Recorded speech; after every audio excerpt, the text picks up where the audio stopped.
As we drove back around the corner, trying not to be seen, it felt like we were in the middle of a spy mission. We had a bag of treats ready to drop off on a friend's porch. The plan was simple: sneak up, leave the package, and drive away before anyone noticed. Except, right as we pulled onto the street, her van started backing out.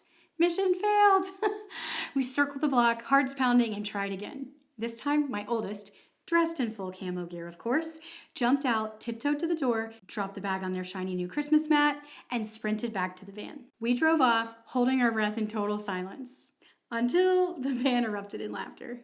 My kids squealed, imagining our friends finding the bag. That's the moment our tradition of random acts of Christmas kindness was born. In case we haven't met, I'm Kib with Not Consumed Ministries. We help families grow in faith so they can live not consumed by life. That little adventure turned into a family tradition that completely transformed our Christmas. In this video, I'm going to share how random acts of Christmas kindness, what we call RAC, can shift your family's focus from getting to giving.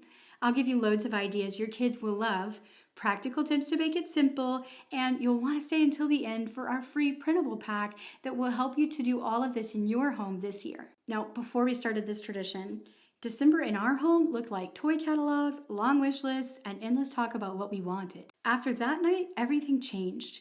The question became, who are we going to rack next?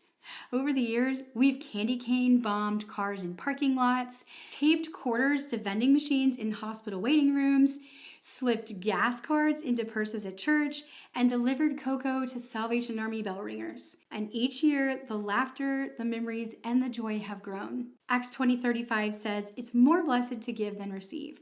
And I've watched that truth come alive in my kids. They might not remember the toy that they opened at age 7, but they do remember sneaking up to a door, imagining the surprise on someone's face, and praying for the person that we blessed. That's the legacy I want them to carry. So here's how you get started. Step 1, pick your days. We generally do random acts of Christmas kindness every day in December until Christmas. So, 25 days.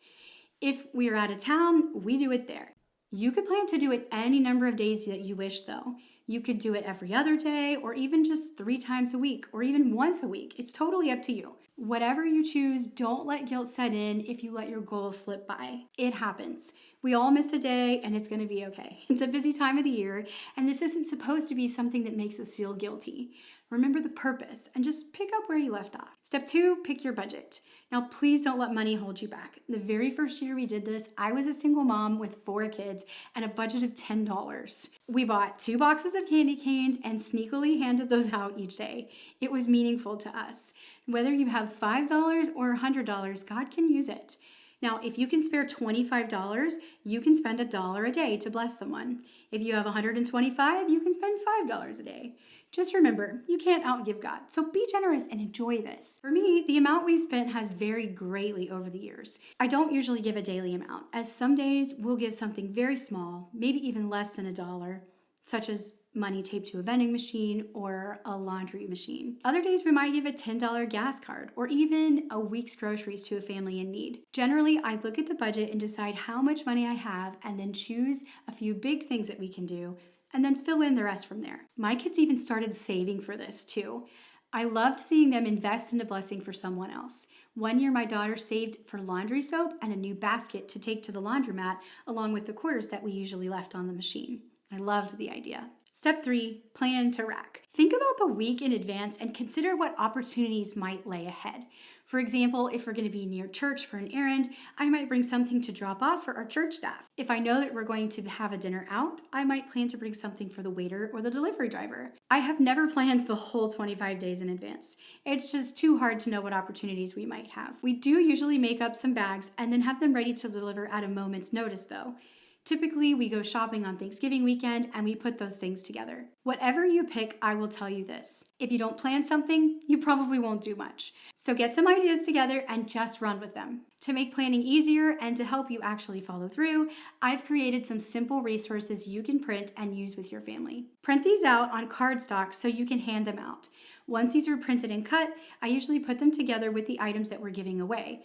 I also keep a stash in my car just in case an opportunity arises, like buying coffee or lunch at a drive-thru for the other car. Just having them in the car makes it easy to be random and spontaneous. The activity cards are here for ideas. You might choose to cut them out and put them in a cute basket or a jar. You can dig through them and pick out each day's rack, or you can pick one out at random. I usually save them each year and add more as we think of them. Now, if this seems daunting, you might prefer a checklist. We've got you covered for that too. You can just print the checklist and throw it up on the fridge. This way you'll have all of the ideas at your fingertips. These tools are designed to keep things simple and fun. So instead of stressing over what to do each day, you and your kids can focus on actually doing the acts of kindness.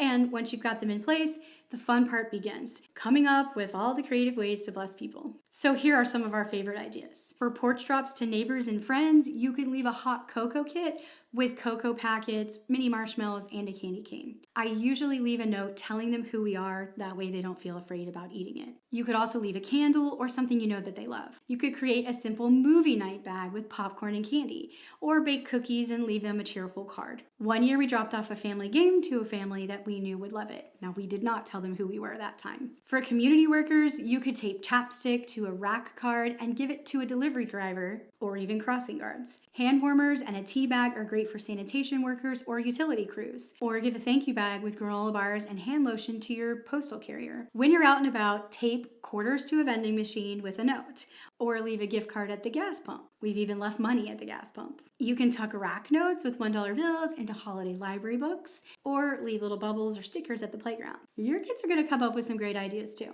Now let's talk about the free rack printable pack that I've created for you. Inside you'll find You've Been Racked cards to print and attach to whatever you're giving. There's that checklist that I mentioned with 59 ideas that you can hang on the fridge and mark off as you complete them. And there's those activity cards that you can cut out, toss in a jar, and let your kids draw from each day. That way the tradition stays fun and spontaneous without you scrambling for ideas. Pick which one works for you. In our family, we usually print the pack Thanksgiving weekend, prep a few bags, and then keep some extras in the car. That way when an opportunity pops up, we're ready. The most important thing is this: don't worry about doing it perfectly. Don't let guilt creep in if you miss a day. Just pick up and keep going. The joy, the laughter, and the memories will remind your kids what Christmas is really about. So grab the free Random Acts of Christmas Kindness printable pack using the link in the description. Print it out, prep a few bags, and start blessing people this week. And when you do, I'd love to see it. Tag Not Consumed on Instagram or Facebook so we can all share ideas. Merry Christmas, friends. Let's go rack the world together.